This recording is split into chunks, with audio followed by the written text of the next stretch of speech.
Champions trophy को लेकर जारी सस्पेंस के बीच पाकिस्तान हाइब्रिड मॉडल के लिए राजी हो गया है। पाकिस्तान ने हाइब्रिड मॉडल की मांग को स्वीकार कर लिया है और ऐसे में भारत के मुकाबले यूएई में हो सकते हैं। पाकिस्तान में नहीं खेलेगी भारतीय टीम, ये जानकारी जो है वो इस वक्त सामने आ रही है। पाकिस्तान में भारतीय टीम खेलने नहीं जाएगी।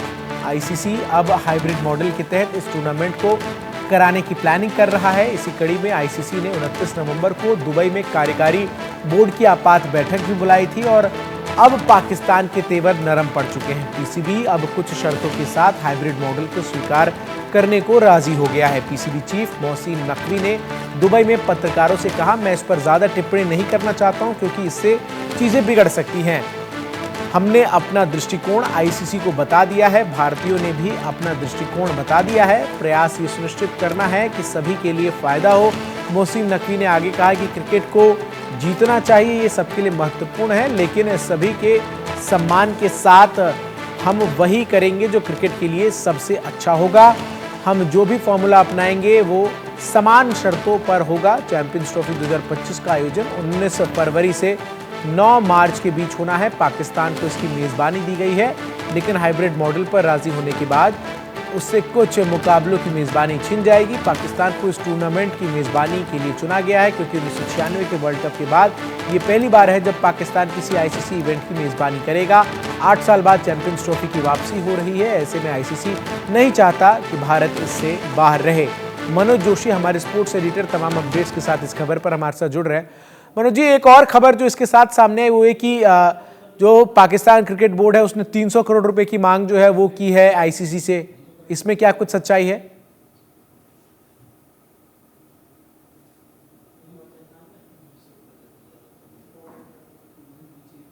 मनोज जी, आपकी आवाज म्यूटेड है, थोड़ा अनम्यूट कर लें आप जरा।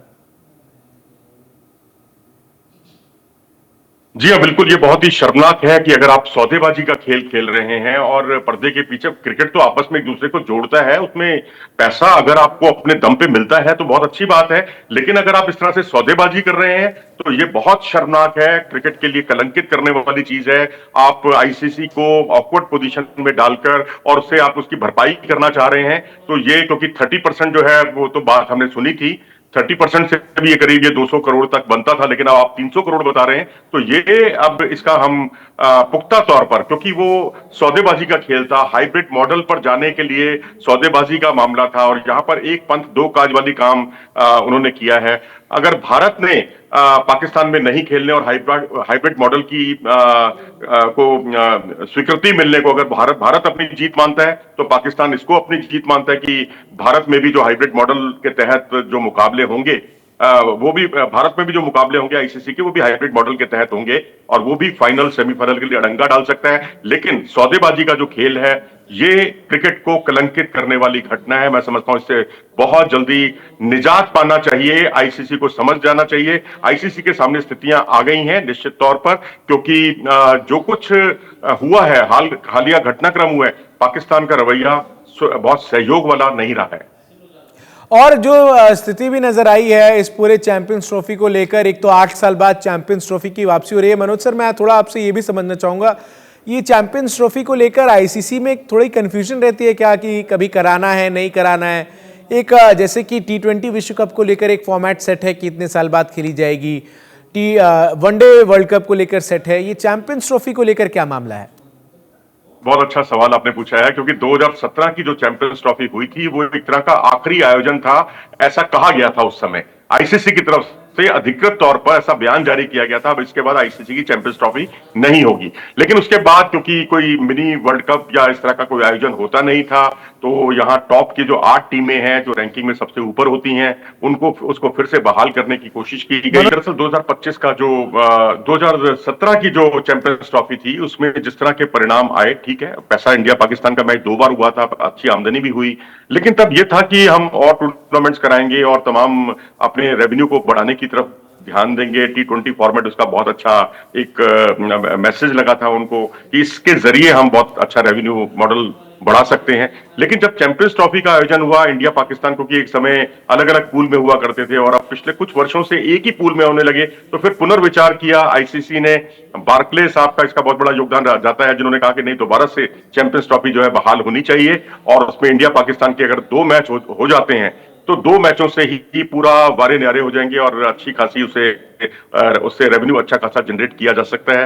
तो इसलिए ये शुरू हुआ। लेकिन अगर आप देखें तो ये वर्ल्ड कप के मुकाबले बहुत ही एक छोटा टूर्नामेंट है, इस लिहाज से सिर्फ चंद कुछ दिनों का टूर्नामेंट है, केवल 15 मैच इसमें खेले जाने हैं, और 15 मैचों में क्योंकि इंडिया पाकिस्तान सबसे ज्यादा प्रमुखता के साथ रेवेन्यू जनरेट करता है, तो इसलिए इसका महत्व और भी ज्यादा बढ़ जाता है। जी, महत्व बढ़ जाता है और इसलिए चैंपियंस ट्रॉफी में भारत खेले ये सुनिश्चित करता हुआ आईसीसी नजर आया, और यही वजह है कि पाकिस्तान को मनोज सर जो है घुटने टेकने पड़े। ये घुटने टेकने पड़े, क्योंकि एक दिन पहले जो प्रेस कॉन्फ्रेंस थी उसमें तो उन्होंने बहुत साफ तौर पर कहा था हाइब्रिड मॉडल के लिए पीसीबी किसी भी हालत में तैयार नहीं होगा, और उसके बाद आप उसके लिए राजी भी हो जाते हैं। चलिए, क्रिकेट के हित के लिए अच्छा है, बड़ा फैसला किया, लेकिन बड़े बोल इस तरह के नहीं बोलने चाहिए।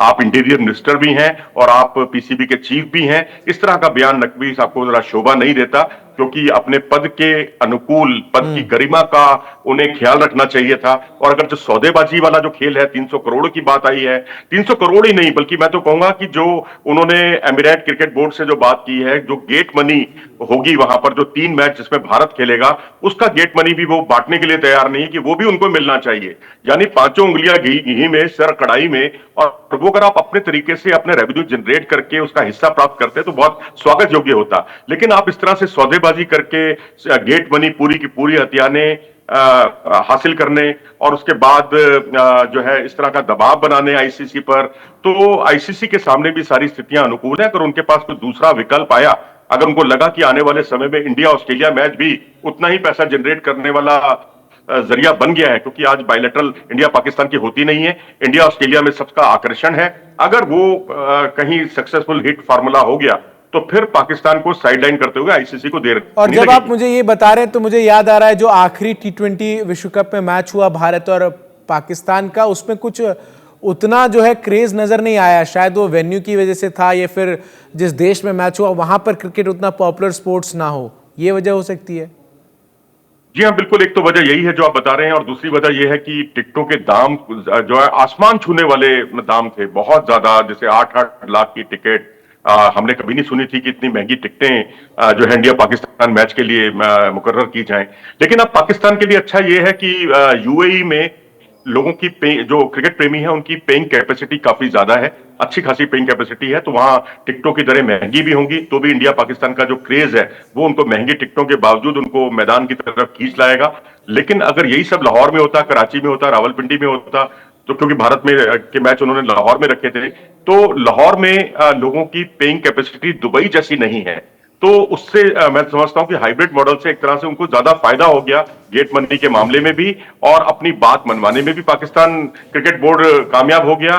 लेकिन अब सवाल ये उठता है कि क्या वहां अगला अध्यक्ष, क्या अगले 2 साल तक क्या ये बने रहेंगे? सत्ता अगर बदली, क्योंकि वहां हालात खराब हो रहे हैं, और वहां इमरान खान की पार्टी जो है पीटीआई, वो एक बार फिर से जनता की संवेदनाएं बटोरने में कामयाब हुई है। उनका जनाधार बढ़ता है तो मोहसिन नकवी भी नहीं रहेंगे, और वो नहीं रहेंगे तो फिर पीसीबी का नया निजाम आएगा, और नया निजाम हमेशा पुराने निजाम की बातों को आगे नहीं बढ़ाता बल्कि उसे खारिज करता है, जैसा कि जका अशरफ ने नजम सेठी के साथ किया था। बतौर स्पोर्ट्स एडिटर आप किस तरीके से देखते हैं जो भारत के साथ क्रिकेट को लेकर संबंध है, वो इमरान खान के रिजेम में सुधरते हुए आपको नजर आए, जहां जो टीम है वो खेलने भी आई इंडिया, या फिर शहबाज शरीफ के कार्यकाल में जो एक रिजिड स्टैंड बनाकर रखा पीसीबी ने उसको?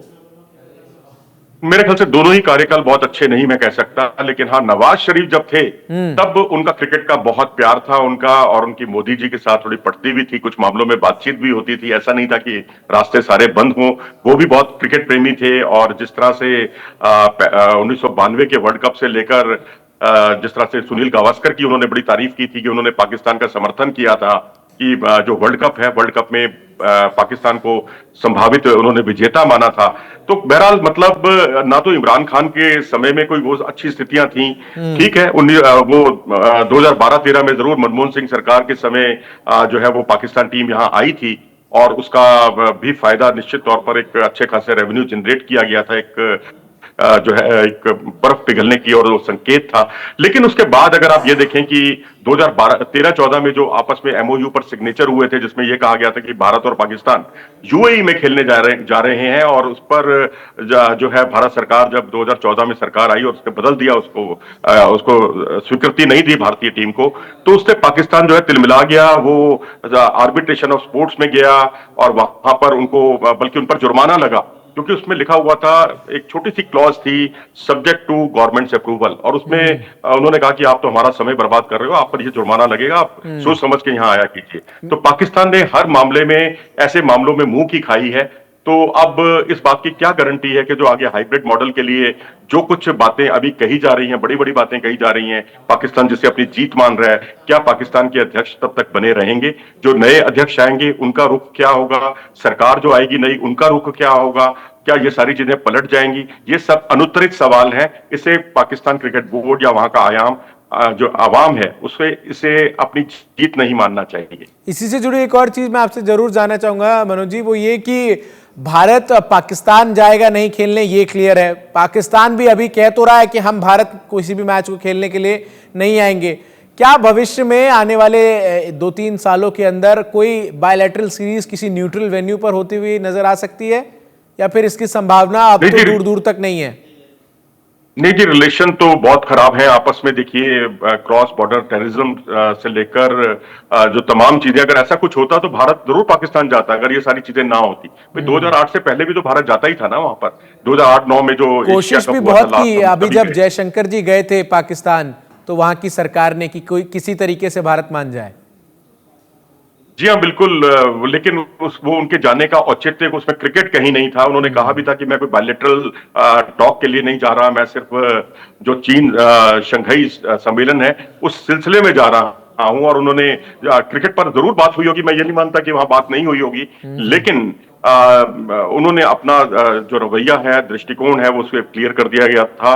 और यहां मैं एक बात और जोड़ दूं कि पिछले दिनों पीछे एक मोहिंदर अमरनाथ साहब, जो 1983 के वर्ल्ड कप टीम के उप कप्तान थे, मैन ऑफ द सीरीज थे, उनकी किताब आई थी और उसमें उन्होंने लिखा था कि हमारा जब 82-83 का जो दौरा था पाकिस्तान का, उसमें हमने जो है पहले साइड स्टांस से हम खेलते थे, फिर हम बिल्कुल ही ओपन चेस्ट स्टांस से खेलने लग गए। इस बात की जयशंकर साहब ने बहुत तारीफ की थी। ओपन चेस्ट का मतलब होता है आमने सामने एक दूसरे को तान कर जवाब देना, और उसकी उन्होंने बहुत सराहना की थी। इसी से आप उनके संकेत का अंदाजा लगा सकते हैं। उससे अगर पाकिस्तान ये गलतफहमी पालता है कि जयशंकर साहब जब विदेश मंत्रालय हमारे सामने बहुत सहयोग के वाले रवैये के सामने को लेकर सामने आ रहा है, तो ये बड़ी उनकी बहुत बड़ी गलतफहमी है।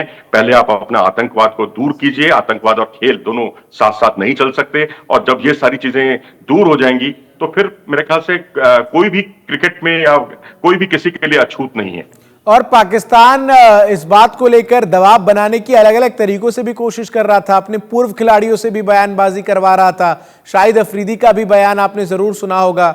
26/11 हमलों का जिक्र उन्होंने कर दिया और कहा कि उसके बाद भी तो हम खेलने भारत आए थे, हमें हमारी सुरक्षा की उस समय चिंता थी, लेकिन हम क्रिकेट खेलने के लिए भारत पहुंचे थे। तो लगता है शाहिद अफरीदी ये भूल गए कि ये हमला उन्हीं के मुल्क में बैठे आतंकियों ने कराया था। जी हाँ, बिल्कुल वजह फरमाया आपने।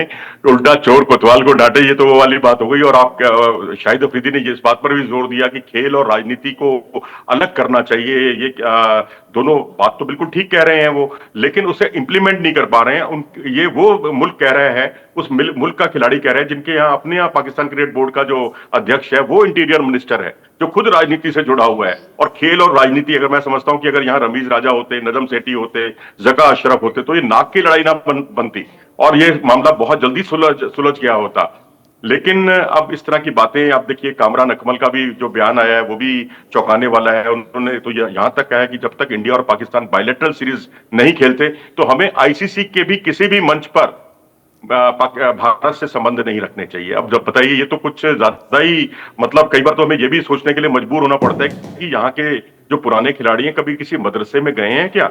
मदरसे में गए होते तो कम से कम उनको अच्छी तालीम मिली होती, इस तरह की बातें ना करते वो। जी। अगर आपको यही नहीं पता कि जिसके जरिए आपके खिलाड़ी जो है एयर टिकट का आपके मुहैया कराई जाती है, सुविधाएं मुहैया कराई जाती हैं, और वो जो पैसा है आईसीसी का 50% रेवेन्यू पीसीबी को मिलता है और उसमें भारत की बहुत बड़ी भागीदारी होती है। आपको तो बड़ा शुक्रगुजार होना चाहिए था इस बात के लिए। और आप कह रहे हैं कि बायलेटरल सीरीज ही ना हो, बायलेटरल सीरीज हो तब हम आईसीसी के टूर्नामेंट में भाग लें, यानी आईसीसी को भी जो आमदनी होती है, तमाम क्रिकेट बोर्डों को जो हिस्सा मिलता है वो भी बंद हो जाए। और क्योंकि भारत पाकिस्तान सीरीज होनी नहीं और आप सब कुछ सारे रास्ते बंद करने पर तुले हुए हैं, तो मेरे ख्याल से ये सब भावनाओं में बहकर इस तरह की बातें की जाती हैं, क्योंकि अपने इंटीरियर मिनिस्टर को भी खुश रखना है और आगे उनके क्या वेस्टेड इंटरेस्ट हैं ये तो वही जाने।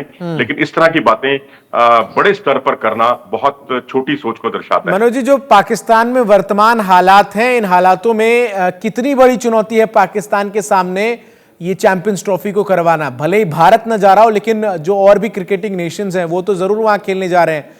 एक तरफ हम देख रहे हैं सड़कों पर किस तरीके से तांडव उपद्रव जो है वो पाकिस्तान में मच रहा है, सुरक्षित कोई भी नहीं है पाकिस्तान में, हाई प्रोफाइल इलाकों तक में बम धमाके हो जा रहे हैं। ऐसे में ये कितनी बड़ी चुनौती पाकिस्तान ने अपने सर पर ले ली है चैंपियंस ट्रॉफी कराने की, जो उसकी जिद है उसके कारण? पाकिस्तान क्रिकेट बोर्ड कितना भी इस बात का हवाला देता रहे कि वो सब बीते जमाने की बातें हो गई हैं, कुछ दिन पुरानी घटनाएं हैं, अब वहां अमन शांति है, कोई परेशानी नहीं है, क्या गारंटी है कि इमरान खान के समर्थक दोबारा से मुखर ना हो जाएं? ये कोई मुखर होने का वक्त नहीं था, लेकिन वो वहां पर मुखर हुए। उनकी जो पॉलिसीज हैं अगर आप देखेंगे तो उससे निपटने का उनके पास तरीका भी नहीं है। एक दूरगामी जो सोच होती है जिस पर चलना चाहिए एक सरकार को, वो भी वहां नहीं होता, ना पीसीबी की तरफ से होता है ना पाकिस्तान सरकार की तरफ से होता है। अगर होता तो श्रीलंका ए टीम वापस वापस ना जाती, वो वहां पूरी सीरीज खेलकर ही वापस जाती। वो इसलिए गई क्योंकि वहां के हालात खराब थे, इस्लामाबाद जल रहा था, रावलपिंडी जो वेन्यू है इसका वहां पर हालात ठीक नहीं थे। जब ये सारी चीजें होंगी तो आप कटघरे में खड़े होंगे। और आपने बिल्कुल ठीक कहा कि आने वाले समय में जो तमाम टीमें हैं उनके मन में भी एक दहशत जरूर पैदा होगी। और दूसरी बड़ी दिक्कत की और मैं आपका ध्यान दिलाना चाहूंगा, जो इससे अलग हटकर है कि आपके स्टेडियम जो है अभी तैयार ही नहीं हुए हैं और वहां के लिए 31 दिसंबर की लास्ट डेट दी गई थी। मुझे नहीं लगता 31 दिसंबर के आसपास क्या आप जनवरी में भी इसको पूरा कर पाएंगे। तो ये सबसे बड़ी चुनौती है। आप 2011 का वर्ल्ड कप देखिए, भारत ने एक साल पहले ही अपने सारे वेन्यूज दुरुस्त कर लिए थे, तैयार कर लिए थे, लेकिन जहां लास्ट मोमेंट तक अभी स्थिति अभी गतिरोध बना हुआ है। और जितनी मर्जी आप तैयारियां कीजिए, लेकिन अभी लगता है कि 40 से 45% काम अभी और होना है, जो एक महीने के अंदर होता मुझे तो नहीं लग रहा। कितने मैचेस भारत जो है वो यूएई में खेलेगा मनोज सर, इसके बारे में कुछ जानकारी है? जी हाँ, बिल्कुल 3 मैच, महज 3 मैच भारत खेलेगा, लीग में मुकाबले अपने पूल के। और उसके बाद जो है भारतीय टीम सेमीफाइनल में जब पहुंचेगी, क्योंकि भाई भारत की दुनिया की टॉप टीमों में भारत का शुमार रहा है, तो आप उसके सेमीफाइनल या फाइनल खेलने की उम्मीद तो जाहिर कर ही सकते हैं। इन 2 मैचों को और मिला दीजिए, नॉकआउट मुकाबले, तो 2 मैच और, यानी 3 जमा 2, 3 मैच तो खेलने ही हैं। और अगर आप सेमीफाइनल में पहुंचते हैं तो 4 और फाइनल में पहुंचते हैं तो 5। जी, 5 मुकाबले कुल खेलने हैं और इसी को लेकर जो है वो पूरी गहमा गहमी थी। मनोज जी, आज से जय शाह जो है वो आईसीसी के चेयरमैन के तौर पर अपना कार्यभार संभाल रहे हैं। कैसा रहेगा उनका कार्यकाल? क्या कुछ चुनौतियां रहेंगी? क्या मेन एजेंडाज रहेंगे इस कार्यकाल में? ये भी जरा बता दीजिए। देखिए जी, जय शाह साहब एक तरीके को संभालना था कि संभाल पाएंगे या नहीं अभी, क्योंकि थोड़ा सा बार्कले साहब भी दुबई से एकदम अचानक गायब हो गए, जिन्होंने ये कार्यभार उनको सौंपना था, क्योंकि वो पूर्व अध्यक्ष थे। तो अब यहाँ कुछ दिन लग सकते हैं उसमें। लेकिन रही बात उनके कार्यकाल को लेकर, तो मैं समझता हूं कि उनका बिजनेस मॉडल जो है, जो अब तक बहुत जिसकी सराहना की गई है और हर किसी ने उसको माना है, और ये बहुत पहले से, पहले गुजरात क्रिकेट एसोसिएशन, फिर बीसीसीआई और फिर वहां से होते हुए आईसीसी तक वो पहुंचे। आईसीसी की जो मार्केटिंग कमेटी है उसमें भी जुड़े रहे, उसकी अध्यक्षता भी उन्होंने की इतनी छोटी सी उम्र में। और उसके बाद अब आईसीसी के का चेयरमैन का पद, तो जाहिर सी बात है कि जितनी तीनों, जो मैंने आपको तीनों चीजें बताई हैं, उसमें जितना इन्होंने रेवेन्यू जनरेट किया है उसको ये और ज्यादा जनरेट करना चाहेंगे और एक ऐसे मुकाम पर आईसीसी को पहुंचाना चाहेंगे जहां पर अभी तक आईसीसी पहुंचा नहीं है, क्योंकि ये एक भारत की बहुत बड़ी जीत है कि भारत कोई थकी हुई सीरीज भी आप उठा लीजिए जिसमें भारत के खिलाड़ी जो शीर्ष खिलाड़ी हैं वो उपलब्ध नहीं हो पाते, लेकिन वो सीरीज भी अच्छी खासी कमाई करती है। और ठीक है साउथ सर। अफ्रीका के साथ जो हालिया सीरीज हुई थी उसमें भारत ने तकरीबन उससे 100 करोड़ से ऊपर की आमदनी की थी साउथ अफ्रीका क्रिकेट बोर्ड ने। ठीक है, बहुत बहुत शुक्रिया सर आपका हमारे साथ जुड़ने के लिए और विस्तार से इस खबर के तमाम पहलुओं को दर्शकों के समक्ष रखने के लिए।